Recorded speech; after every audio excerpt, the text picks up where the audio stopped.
लाईव्हमध्ये थोडा प्रॉब्लेम आहे नेटचा, म्हणून मी रेकॉर्ड करून पाठवत आहे. तुम्ही आनंदी मजेत असणार, श्रीमंत असणार सर्वच. मित्रांनो, पॅन्टी क्लबमध्ये इथे मी थांबलेलो बॉम्बे रोडला. इथे ब्रेकफास्टसाठी आम्ही थांबलेलो आहे. मित्रांनो, इथली ग्रीनरी बघा. इथे किती झाडं लावले आहेत. वेगवेगळ्या टाईपचे झाडं आहेत. डेकोरेशनसाठी आहे, विकण्यासाठी आहेत. आणि ॲम्बियन्स खूप छान आहे. त्यांचे खूप खूप धन्यवाद. त्यांना खूप क्रेडिट द्यायला पाहिजे. हे मेंटेन केलं. वेगवेगळ्या टाईपचे झाडं आहे, वृक्ष आहेत. मित्रांनो, आज मी एक नवीन टॉपिकवर तुम्हाला सांगणार. नवीन नाही, जुनं आहे. मित्रांनो, आपण बऱ्याच वेळात भूतकाळामध्येच जगत असतो. मी असा होतो, तसा होतो, माझ्याकडे एवढं होतं, माझी एवढी ही पोझिशन होती, माझ्याकडे खूप संपत्ती होती, मी खूप धनवान होतो,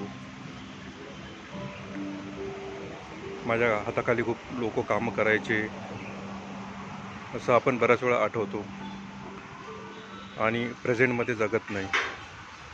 माझा चांगला जॉब होता, माझा चांगला बिझनेस होता, आज नाही आहे. होऊ शकते मित्रांनो, आज नाही, उद्या असेल, काल होता, पण त्यामध्ये जगून आपल्याला चालणार नाही. आपल्याला आजमध्ये जगावं लागेल. भूतकाळाला किती आठवलं तरी आपण भूतकाळात जाऊ शकत नाही, परंतु आज आपण आपला दिवस कधी पण चांगला करू शकतो. पुढचं भविष्य आपण चांगलं करू शकतो. पास्टमध्ये आपण काही करू शकत नाही. पास्ट आपला फक्त शिकवू शकतो. त्यामुळे आपण ज्या चुका केल्या होत्या त्या सुधारून त्यातून आपण काही शिक्षण घेऊन आपण पुढं जाऊ शकतो आणि चांगली प्रगती करू शकतो. म्हणून जे असतं, कुत्रा आपलं जखम चाटून चाटून मोठं करतं, त्याप्रमाणे आपण आपली जखम मोठी नाही करायची.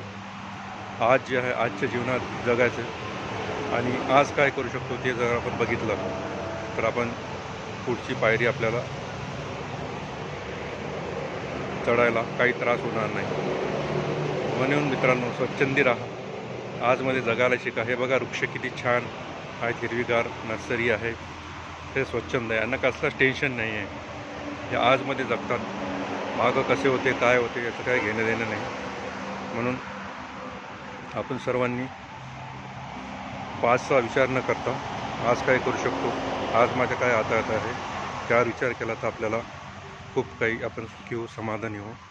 भूतकाळात जाऊन आठवून त्याचा आपल्याला काहीच फायदा होत नाही. फायदा होणार तर आपण एज्युकेशन, त्यातून शिक्षा आपण घेतली, ही मी मिस्टेक केली होती, मी आता सुधारू शकतो, तर त्यातला आपला फायदा होऊ शकतो. म्हणून भूतकाळातून शिकूया आणि भविष्य आपले चांगले करूया आणि प्रेझेंटमध्ये जगूया, आनंदी राहूया. धन्यवाद.